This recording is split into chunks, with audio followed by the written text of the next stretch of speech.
तो फिर birthday party में चलना है ना अपन को। किसकी? एक जन की। को इनवाइट नहीं किया है उनका कुछ रीज़न है।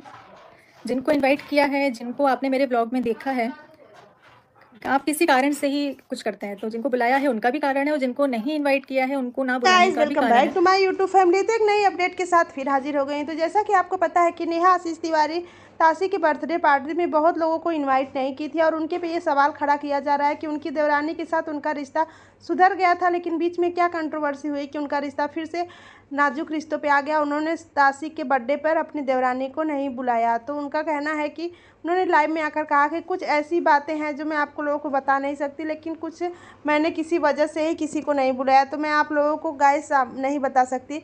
तो हो सकता है ये बातें बाद में सामने आए, लेकिन बीच में आप लोगों ने देखा था कि वो ससुराल गई थी और उनका रिश्ता देवरानी के साथ अच्छा दिखा था। अब गाइस बीच में क्या हुआ है कुछ पता नहीं है, लेकिन उन्होंने अपने देवरानी और उनके सास ससुर कोई भी ताशी के बर्थडे पार्टी में नहीं आया था। तो बताया जा रहा है कि उनकी देवरानी की बेटी का बर्थडे पहले ही पड़ा था, जिसको नेहा जी ने विश नहीं किया था। उसके बाद उनकी बेटी का बर्थडे जब ताशी का पड़ा तो उनकी देवरानी ने भी उनके बर्थडे को विश नहीं किया।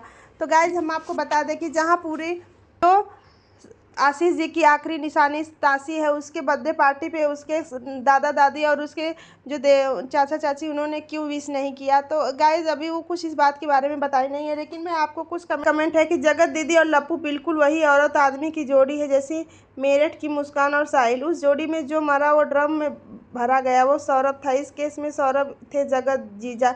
वो कुछ भी कहो, लप्पू को इसका पुण्य यही तो मिलेगा। उसने जगत जीजा को ड्रम में जाने से बचा लिया, इसलिए भगवान ने उसकी सज़ा थोड़ी कम कर दी, क्योंकि लप्पू को जगत जीजा की मम्मी भी दुआएं दे रही थी कि मेरे बेटे को बचा लिया।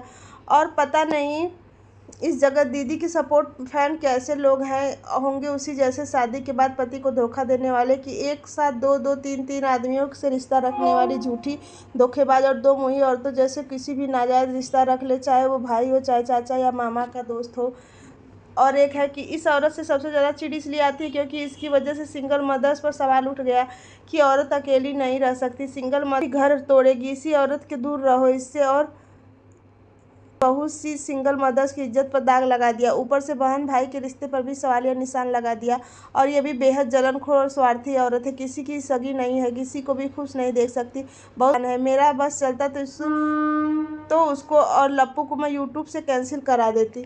तो आप देख सकते हैं कि किसी व्यूअर्स ने इनके बारे में कैसा कमेंट्स लिखा है और इनका उस यूवर ने उनको कितना हेट जैसा कमेंट दिया है। तो गाइज हम आपको बता दें, सपोर्ट नहीं कर रही थी वो, तो केवल अपने जेठ और ताशी का सपोर्ट कर रही थी। एक है जगत दीदी कभी अच्छी नहीं थी ना होंगी। जगत दीदी बहुत ही बकवास घटिया औरत फेक है। वो चुप इसलिए रहती है क्योंकि वो हमेशा ही गलत होती है। एक है कि जगत दीदी बहुत सी शातिर है, वो किसी की भी सगी नहीं है। मुझे समझ नहीं आई कि जगत दीदी एक भी ब्लॉग उनके लिए ये सारे अच्छे कमेंट्स कैसे होते हैं। एक है कि क्या मुँह लेके जाएगी दीदी जीजा के सामने, उनके सामने जाते ही उनको अपना कांड याद आ जाएगा जो दीदी जी ने किया था। एक फ़ोन से जीजा जी से बात और दूसरे फ़ोन से भैया जी से बात, और अपने ब्लाइंड फ्रेंड के आगे बेचारी अबला बनना का नाटक। सब कुछ दीदी जी के कारण करना है। क्या करे बेचारी दीदी जी। जगत दीदी हमेशा धोखेबाज रही और आगे भी सबको धोखा देगी। ऐसा कोई सगा नहीं जिसको जगत दीदी ने ठगा नहीं। तो आप देख सकते हैं कि लोग कैसे कैसे उनके बारे में कमेंट कर रहे हैं। तो गाइज उनकी देवरानी का भी कभी ब्लॉग आएगा, वो इस बात का क्लियर जरूर करेंगी। तो गाइज आज के लिए बस इतना है। अगर ये वीडियो अच्छा लगा तो वीडियो को लाइक और चैनल को सब्सक्राइब कर ले। राधे राधे, जय श्री कृष्णा। और ये तेरा कुछ बिगाड़ तो